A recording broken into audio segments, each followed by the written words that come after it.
Good morning students. आज हम लोग लॉरेंज ट्रांसफॉर्मेशन का एक इम्प्लीकेशन या एक प्रभाव जिसको लॉरेंज रूपांतरण द्वारा समझाया जा सकता है वो करेंगे। और वो प्रभाव कहलाता है लंबाई संकुचन और लेंथ ऑफ कॉन्ट्रैक्शन। जैसा कि नाम से ही है, लंबाई संकुचन, संकुचन का मतलब छोटा दिखना, कॉन्ट्रैक्ट हो जाना। तो लंबाई में संकुचन होता है या लंबाई है वो कम दिखाई देती है, लेंथ कॉन्ट्रैक्टेड दिखाई देती है।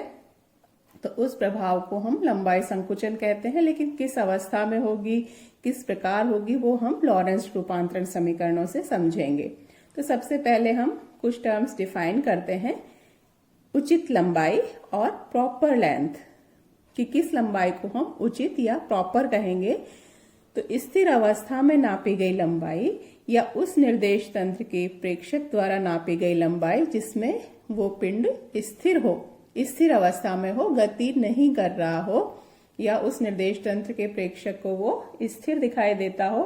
तो उस निर्देश तंत्र के प्रेक्षक में जो लंबाई नापी जाएगी उसको हम कहेंगे उचित लंबाई या प्रॉपर लेंथ। तो स्थिर अवस्था में जब लंबाई नापी जाए वो लंबाई उचित लंबाई या प्रॉपर लेंथ कहलाएगी। और इसको हम L0 से डिनोट करते हैं। दूसरा निर्देश तंत्र या जब पिंड गतिशील अवस्था में है उसके प्रेक्षक द्वारा जो लंबाई नापी जाएगी उसको हम L से डिनोट करेंगे। तो गतिशील अवस्था में लंबाई L है, स्थिर अवस्था में लंबाई L0 है, और ये L0 प्रॉपर लेंथ कहलाएगी। तो हमेशा की तरह हम वही S और S डैश दो कार्टेशियन कोऑर्डिनेट सिस्टम ले लेते हैं और ये मान लेते हैं कि S निर्देश तंत्र के प्रेक्षक के सापेक्ष S डैश है वो प्लस x दिशा में नियत वेग v से गति कर रहा है। यानी S के प्रेक्षक को अगर देखेगा तो कोई पिंड है जो कि S डैश में स्थित है, वो कैसे दिखाई देगा? v वेग से गति करता हुआ दिखाई देगा, चाहे जब वो S डैश निर्देश तंत्र में स्थिर अवस्था में हो। तो वो निर्देश तंत्र क्योंकि गति कर रहा है इसलिए उसमें स्थित वस्तु भी या पिंड भी दूसरे निर्देश तंत्र को गतिशील अवस्था में दिखाई देंगे। तो ये हम एक और मान लेते हैं कि कोई छड़ है, कोई रोड S डैश निर्देश तंत्र में स्थिर अवस्था में स्थित है, x दिशा में ही अक्ष के अनुदिश स्थित है। तो जिस निर्देश तंत्र में वो वस्तु स्थिर अवस्था में होती है उसको हम प्रॉपर फ्रेम या उचित निर्देश तंत्र कहते हैं, और उसके प्रेक्षक द्वारा नापी गई लंबाई ही प्रॉपर लेंथ या उचित लंबाई कहलाएगी। तो यहाँ पर क्या है कि S डैश निर्देश तंत्र में वो जो छड़ है उसको हमने स्थित माना है स्थिर अवस्था में, यानी S डैश निर्देश तंत्र प्रॉपर फ्रेम हुआ और S डैश के प्रेक्षक द्वारा नापी गई लंबाई उसकी प्रॉपर लेंथ कहलाएगी। तो वो उसको हम S डैश के प्रेक्षक जो उसकी लंबाई नोट करेगा वो L0 होगी। दूसरा निर्देश तंत्र S निर्देश तंत्र है, उसके लिए S डैश में जो छड़ स्थित है स्थिर अवस्था में वो भी कैसी दिखाई देगी? गतिशील अवस्था में। तो S निर्देश तंत्र के प्रेक्षक को वो छड़ गतिशील अवस्था में दिखाई देगी और वो जो लंबाई नापेगा उसको हम किससे डिनोट करेंगे? L से। तो हम कह सकते हैं कि S के प्रेक्षक द्वारा नापी गई लंबाई तो क्या होगी? L होगी, और S डैश के प्रेक्षक द्वारा नापी गई लंबाई L0 होगी, क्योंकि S डैश प्रॉपर फ्रेम है जिसमें वस्तु या वो छड़ जो हम ले रहे हैं वो स्थिर अवस्था में है, और S निर्देश तंत्र के लिए वो छड़ गतिशील अवस्था में है, तो उसकी लंबाई वो L डिनोट करेंगे उससे। हमें L और L0 में संबंध निकालना है। तो इसी तरह से वो लिए हमने S और S डैश, और ये मैंने गलती से यहाँ जनरल केस ड्रॉ कर दिया था पहले। गति केवल x दिशा में हो रही है तो ये जो फ्रेम एक्सिस होगा वही x एक्सिस होगा और वही दिशा x डैश की होगी। y और y डैश भी समांतर होंगे, लेकिन क्योंकि गति कर रहा है और x दिशा में गति कर रहा है इसलिए ये दोनों समांतर रहेंगे, लेकिन मान समान रहेगा। और विस्थापन केवल किस दिशा में हो रहा है, गति केवल किस दिशा में हो रही है? x दिशा में। तो ये हमने एक छड़ ले ली है जो कि S डैश में स्थित है। इसके एंड पॉइंट्स के कोऑर्डिनेट S डैश का प्रेक्षक जो O डैश पर स्थित है वो पहला जो एंड पॉइंट है उसका कोऑर्डिनेट x1 डैश नोट कर रहा है और दूसरे कोऑर्डिनेट x2 डैश नोट कर रहा है। इसी तरह से s का प्रेक्षक, इस पे भी उसी दोबारा से यहां तक की डिस्टेंस देखेंगे। s के मूल बिंदु O यहां पर स्थित है ये, तो s के मूल बिंदु O से ये एंड पॉइंट की दूरी x1 के बराबर है और इस यहां तक की जो दूरी है यहां से लेकर O से लेकर इस पॉइंट तक, चाहे हम इनको नाम दे देते हैं, मान लीजिए A और B, तो यहां हम कहेंगे कि O डैश A है वो तो x1 डैश के बराबर है और O डैश B है वो x2 डैश के बराबर है। और O से A की दूरी है वो x1 है और O से B की दूरी है वो x2 है। तो S के प्रेक्षक द्वारा नापे गए कोऑर्डिनेट छड़ के x दिशा में x1 x2 है और S डैश के x1 डैश x2 डैश है। और S का प्रेक्षक जो लंबाई नापेगा उसको L से डिनोट करेंगे, तो वो लंबाई कितनी हो जाएगी, x2 माइनस x1, यही लंबाई है। तो x2 में से x1 को माइनस कर देंगे तो ये बीच की डिस्टेंस, ये इसकी लंबाई बच जाएगी। तो L जो है वो x2 माइनस x1 के बराबर होगी। प्रॉपर लेंथ कौन सी होगी, L0, जो S डैश का प्रेक्षक नोट कर रहा है, और वो क्या हो जाएगा, x2 dash minus x1 dash. अब यहां पर जो हमने डिफाइन किया है कि L0 ये होगा, L ये होगा, यहां एक बात बहुत ध्यान से नोट करने वाली है कि क्योंकि S डैश के लिए तो ये छड़ गतिशील अवस्था में है, ये S डैश गति करता हुआ दूसरे बिंदु तक दूसरी जगह पहुंच जाएगा, तब भी क्या होगा, ये डिस्टेंस जो है दोनों x1 dash x2 dash O dash से, वो तो कांस्टेंट रहेंगी, वही रहेगी चाहे उसको किसी भी समय पर नोट करें, क्योंकि जितना S डैश विस्थापित होगा उतनी ही ये विस्थापित होगी S डैश में, तो ये स्थिर अवस्था में है। तो ये कोऑर्डिनेट जरूरी नहीं है कि एक ही समय पे नोट किए जाएं, कभी भी नोट कर लीजिए, ये जो O डैश से इनकी दूरी है वो एक समान बनी रहेगी। लेकिन S के प्रेक्षक को क्या है, ये छड़ गतिशील अवस्था में होगी। तो अभी मान लीजिए यहाँ है, कुछ समय बाद गति करता हुआ निर्देश यंत्र, और उसके कारण से छड़ किसी दूसरे बिंदु पर पहुंच जाती है। पहले यहाँ थी A और B बिंदु जो हम कह रहे थे, बाद में मान लीजिए A डैश और B डैश हो जाती है। तो पहले तो लंबाई मतलब A और B, ये छड़ यहाँ पर थी AB, बाद में गति करते हुए ये छड़ हो गई A डैश B डैश। अब मान लीजिए O का प्रेक्षक है, उसने किसी समय पर तो ये कोऑर्डिनेट नोट कर लिया x1 जो हम कह रहे थे, और उसी समय पर नहीं करा, दूसरे किसी समय पे करेगा, तो वो छड़ का कोऑर्डिनेट वो जो B था वो कहाँ पहुंच गया, B डैश पर। तो अब वो कोऑर्डिनेट दूसरे समय पर तो कौन सा नोट करेगा, B डैश। तो उसको लंबाई कौन सी दिखाई देगी, फिर तो ये लंबाई दिखाई देगी, जो कि सही नहीं है, क्योंकि जो जब A यहां पर था तब तो B यहां पर था, तो अब तो लंबाई यही होनी चाहिए थी। तो इसी तरह से अगर B डैश को नोट कर रहा है तो उसी समय पर उसको A डैश नोट करना चाहिए। इसलिए S डैश के प्रेक्षक तो किसी भी समय पर इन कोऑर्डिनेट को नोट कर सकता है, अलग अलग समय पर नोट कर सकता है। x1 डैश को अलग समय पर कर लिया, x2 डैश को अलग समय पर कर लिया, क्योंकि छड़ है वो स्थिर अवस्था में है। लेकिन S निर्देश तंत्र के प्रेक्षक के सापेक्ष तो छड़ गतिशील है, तो एक समय पर जो कोऑर्डिनेट यहाँ पर था, दूसरे समय पर कोऑर्डिनेट बदलकर दूसरी जगह पहुंच जाता है, तो फिर वो सही लंबाई नोट नहीं करेगा। इसलिए जिस निर्देश तंत्र के सापेक्ष वो पिंड स्थिर गतिशील अवस्था में है, उसमें जो एंड पॉइंट्स के कोऑर्डिनेट हैं या जो लंबाई है वो एक ही समय पर नोट की जानी चाहिए। यानी जिस समय पर A के लिए कोऑर्डिनेट नोट किए गए, उसी समय पर B के लिए कोऑर्डिनेट नोट किए जाने चाहिए, वरना किसी दूसरे समय पर वो खिसक जाता है, क्योंकि गतिशील अवस्था में है। तो इसलिए यही बात ध्यान करने रखने वाली है कि x1 को अगर t समय पर नोट किया है तो x2 को भी t समय पर ही नोट किया जाए। तो ये बहुत इंपॉर्टेंट है लंबाई को डिफाइन करने के लिए कि x1 है वो t समय पर है तो x2 भी उसी समय t पर होना चाहिए। उसके बाद तो हम सीधे सीधे लॉरेंज रूपांतरण समीकरण का यूज करेंगे और वही कि ये हमने पहले बोल ही दिया है कि ये जरूरी नहीं है कि एक्स डैश का प्रेक्षक उसको एक ही समय पर नोट करे x1 डैश और x2 डैश को, क्योंकि क्षण उसमें स्थिर अवस्था में है। तो अब हम लॉरेंज रूपांतरण समीकरणों की सहायता से x1 dash gamma x1 minus VT, x2 dash gamma x2 minus VT.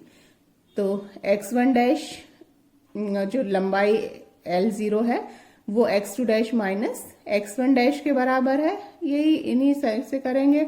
तो ये एक बार यहाँ पर माइनस में है, जब इसको इसमें से माइनस करेंगे तो ये प्लस बन जाएगा और ये कैंसिल हो जाएगा। तो क्या आएगा, सिर्फ gamma x2 minus x1, x2 dash minus x1 dash L0 के बराबर है, equals to gamma x2 minus x1 L के बराबर है। और गामा का मान होता है 1/√1 minus V square upon C square. तो ये वैल्यू हम पुट कर देते हैं, गामा की वैल्यू पुट कर दी, या L equals to L0√1 minus V square C square. अब इसमें देखें तो L तो क्या है, गतिशील अवस्था में नापी गई लंबाई, S का प्रेक्षक नाप रहा है उस लंबाई को, और S के प्रेक्षक के लिए वो छड़ कैसी है, गतिशील अवस्था में है।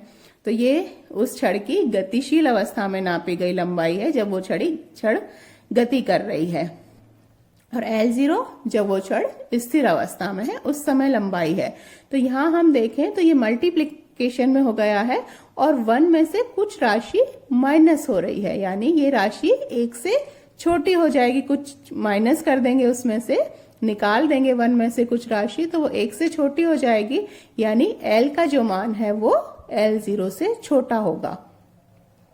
इसका मतलब हुआ कि गतिशील अवस्था में जो वस्तु है या पिंड है उसकी लंबाई स्थिर अवस्था में नापी गई लंबाई की तुलना में कम प्रतीत होती है, या वो लंबाई संकुचित हो जाती है। इसी प्रभाव को हम लंबाई संकुचन या लेंथ कॉन्ट्रैक्शन कहते हैं।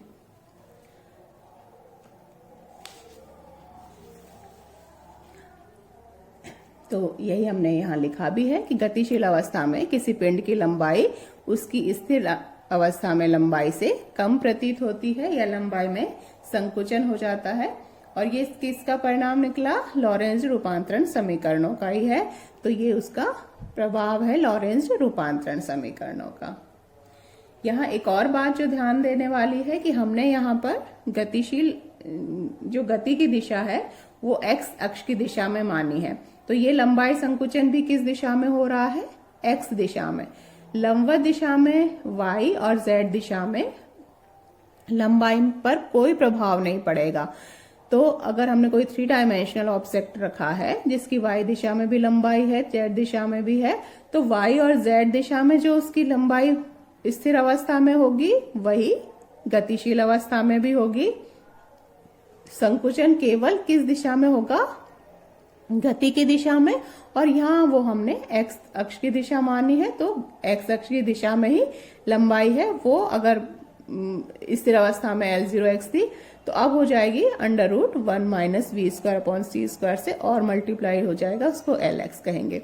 लेकिन y और z दिशा में लंबाई में कोई परिवर्तन नहीं होगा, क्योंकि लॉरेंज रूपांतरण समीकरण में ये हमने निकाला भी था कि y equals to y dash और z equals to z dash. तो y1 equals to y1 dash हो जाएगा, y2 equals to y2 dash हो जाएगा, और माइनस करेंगे तो दोनों बराबर आएंगे। तो y की दिशा में और z की दिशा में कोई परिवर्तन नहीं होगा। जो स्थिर अवस्था में लंबाई है वही गतिशील अवस्था में होगी।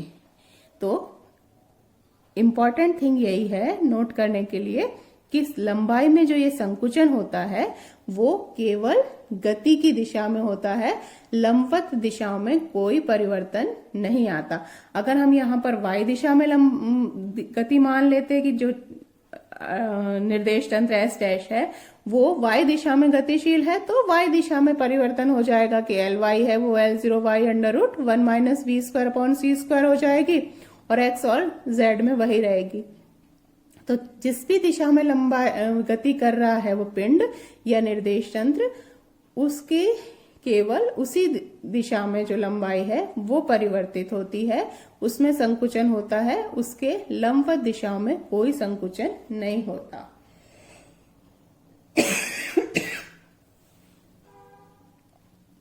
एक और बात कि अगर v का मान c की तुलना में बहुत छोटा है, जैसा कि दैनिक जीवन में होता है, उन वेगों पर बहुत कम वेग होते हैं प्रकाश की तुलना में, तो ये जो वैल्यू है उसको v² और भी छोटा हो जाएगा। v अगर c की तुलना में छोटा है तो हम इसको 1 के रेस्पेक्ट में नेग्लेक्ट कर सकते हैं, उपेक्षा कर सकते हैं, और जो वैल्यू है वो वही आ जाएगी L = L0।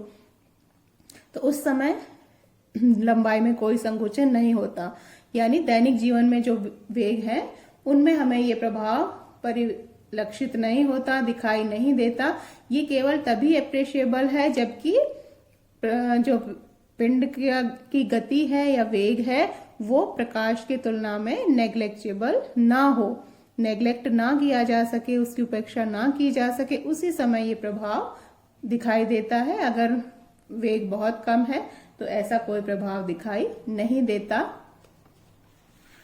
साथ ही यदि v का मान लगभग c के बराबर है तो क्या हो जाएगा, 1 - v² में v = c है तो वो 0 हो जाएगा, 1 के बराबर हो जाएगा, तो L की वैल्यू 0 हो जाएगी।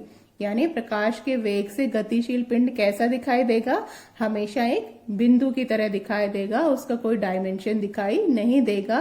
तो प्रकाश के वेग से गतिशील पिंड हमेशा एक बिंदुवत प्रतीत होगा। ये यहाँ हमने कुछ जो आकृति है वो दर्शाई है कि किस तरह से प्रभाव होगा। ये उचित निर्देश तंत्र में पिंड रखा हुआ है, यानी पिंड जब स्थिर अवस्था में है, और दूसरे निर्देश तंत्र में जब पिंड गतिशील अवस्था में है, यानी और जो गति है वो इसी तरह से हमने सिंप्लीफिकेशन के लिए x दिशा में मान ली है। तो ये कोई तार है जो L0 दिशा में रखा, L0 लंबाई है उसकी उचित निर्देश तंत्र में, या उचित लंबाई L0 है। तो दूसरे निर्देश तंत्र में जब वो गतिशील अवस्था में होगा तब ये लंबाई संकुचित होकर L हो जाएगी और ये L0 से छोटी होगी। वही L = L0 √1 - v²/c²। अगर यही जो तार है, कोई वायर है, वो y दिशा में रखा हुआ है तो क्या होगा, क्योंकि गति हमने किस दिशा में मानी है, x दिशा में, तो y दिशा में होगा तो लंबाई में कोई परिवर्तन नहीं होगा, क्योंकि लंबाई में संकुचन केवल x दिशा में होगा, गति की दिशा में ही होता है। तो L = L0 होगा। इसी तरह मान लीजिए कोई वर्गाकार हमने रख दिया है, चारों भुजाएं बराबर हैं, लेकिन हमने दिखाने के लिए L0 x दिशा में और ये y दिशा में L0 y है। अब गतिशील अवस्था में अगर देखेंगे तो x दिशा वाली जो लंबाई है वो Lx L0 x से छोटी हो जाएगी और y दिशा की लंबाई सेम वही रहेगी। यानी जो वस्तु थी जो वर्गाकार थी स्थिर निर्देश तंत्र में, जिसमें कि स्थिर अवस्था में, वो गतिशील अवस्था में कैसी दिखाई देगी, आयताकार, क्योंकि गति की दिशा में जो लंबाई है वो संकुचित हो जाएगी। ऐसे ही कोई वृत्ताकार वस्तु है तो वो कैसी दिखाई देगी, वही ये वाला जो अक्ष है ये तो वही रहेगा, लेकिन गति की दिशा वाले एक्सिस में जो लंबाई है वो छोटी हो जाएगी, तो ये जो शेप है वो दीर्घ वृत्ताकार हो जाएगी। तो इस तरह से लंबाई संकुचन लॉरेंज रूपांतरण समीकरणों का प्रभाव है, और ये प्रभाव केवल तभी दिखाई देता है जबकि जो पिंड की गति है वो प्रकाश के वेग की कोटि की होती है, और जो ये लंबाई में संकुचन है ये केवल गति की दिशा में दिखाई देता है, गति के लंबवत दिशाओं में कोई संकुचन नहीं होता। इससे नेक्स्ट टॉपिक हम अगले लेक्चर में करेंगे।